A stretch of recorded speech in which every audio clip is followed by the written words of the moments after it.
Plenty of scouts and fans were able to get a first look at the stars of tomorrow as they got put through their paces on the diamond at Chase Field. One piece of technology that has helped grow adaptive sports are wheelchairs. Here you can see how I move in my personal wheelchair.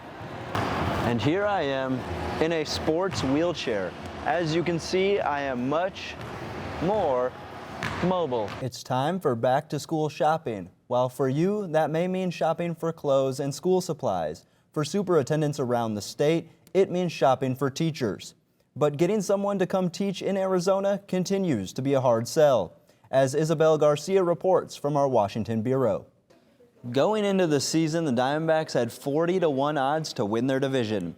That is just a 2.44% chance. They now have a 23.53% chance to win the NL West as they close out the first half 15 games above 500. Cronkite News reporter Enrique Rupert has more on one maniac who recently signed with the biggest fighting promotion in the world, the UFC. To some, a disability may come at birth, but to others, it may come when you least expect it. However, having a disability doesn't mean your active life has to end. I've been an amputee since I was almost 5 years old. Didn't know adaptive sports existed back then. I'm from a small town in Indiana. I was hurt in a car accident when I was 7 years old, and I became paralyzed from the waist down. At that time, I didn't know about adaptive sports. With little attention to adaptive sports in the early 2000s, some adaptive athletes played high school sports with non-disabled competitors. I was the only kid in a chair at my high school, so there was definitely, this is back in like 1999, 2000, so there was definitely a lot of awareness that needed to be happening. One thing left out of the conversation was the different set of rules for wheelchair tennis players. Specifically, the two-bounce rule, which helps wheelchair players get to the ball because they can't move laterally. A lot of the other coaches from other teams had no idea that this two-bounce rule even existed, and I remember going to matches and the other coaches and other players asking, like, is this really fair that she gets two bounces? It was kind of like making some waves and having a lot of people ask questions, and they were wondering if, you know, if more people are going to start to do this. With the help of programs like the one at the University of Arizona, more players have gotten into adaptive athletics. My philosophy is that if you are a student with a disability and you come in my doors and say, Pete, I want to play bocce ball, or I want to do power soccer, or I want to do swimming, it's my job to help you do that. The Wildcats have been one of the most predominant adaptive sports programs in the country since they began 44 years ago. And as technology evolved, so did the programs at Arizona. They now have 8 programs and a fully adapted weight room for their athletes. Easy access and independent living is an important thing. You know, it's we don't want our athletes to come in here and have to use equipment that they have to wait for somebody else to help them use. They got to come in here, they got to get their work done, they got to get out. One piece of technology that has helped grow adaptive sports are wheelchairs. Here you can see how I move in my personal wheelchair. And here I am in a sports wheelchair. As you can see, I am much more mobile. Technology is huge, especially when it comes to prosthetics, wheelchairs. I mean, when they started wheelchair basketball, everybody was using day chairs. Now we have specialized sports chairs that we use. Along with new and improved wheelchairs, social media caught on and has helped grow adaptive sports fans. The accessibility and awareness that we have to be able to see things, and with our phones, just to be able to like record something and post it on the internet, people are aware, and it's super cool. And because of that, our athletes are getting treated and making money that they should be deserving as of any other athlete without a disability.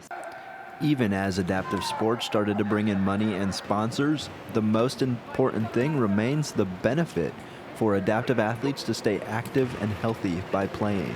It's essential. I mean, the power of sport is a real thing. I believe in it 100%. There's a study that's out. His study showed wheelchair users' employment level was 18%. And then you add education, it goes to 23. And then if you add education and sport, it goes to 54. With 13% of Arizona's population having some sort of disability, just know it is never too late to get started playing adaptive sports.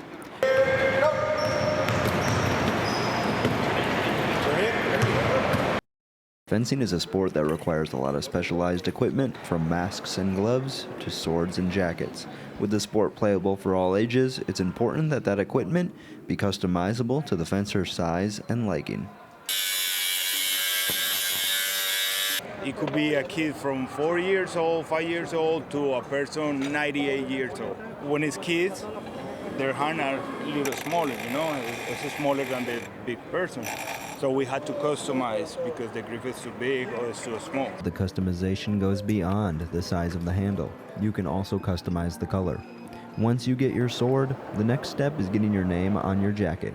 This cannot be customized, but according to Robert Marks, it has made the sport more popular. Blue block letters, 8 to 10 centimeters in height, and it's not always possible, but the width of the stroke, like for an eye, it has to be between 1 and 1.5 centimeters. Once people can see the people and understand where they're from or who they are, they get more involved. So once you get your saber customized to your liking and your jacket stenciled, you have one more step. You've got to take your equipment to the armory where they will check it for its safety. We had a death a couple of decades ago where the mask did not hold up to a point coming through. Yes, the sport is a blood sport originally, but we try not to have any blood in the sport.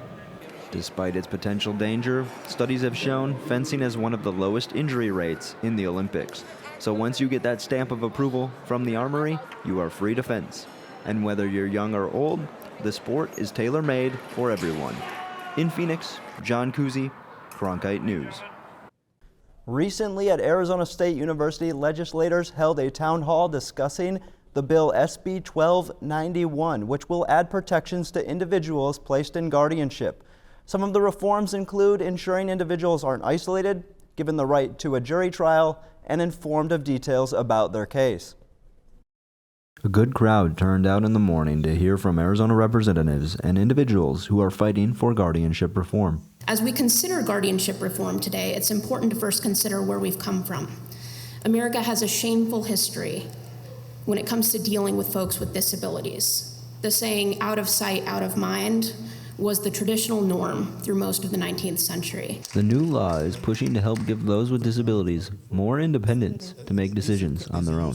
Freedom to make decisions for ourselves is fundamental to our conception of ourselves. Individuals placed under guardianship far too often do not have the freedom to make those choices. The legislation has helped bring people together as they look to reach a common goal. We sit here today in this incredible institution of journalism and learning, and we look at a panelist that is comprised of both Republicans and Democrats, forging together with a unified vision to help and to increase the independence of people with disabilities. Not all in attendance agree with the new bill as written, saying there are holes in the legislation that will hurt people with severe disabilities. It applies a more stringent level of criteria to the entire process for appointing a guardian and is making the already expensive and difficult process of obtaining guardianship even more difficult for these desperate families.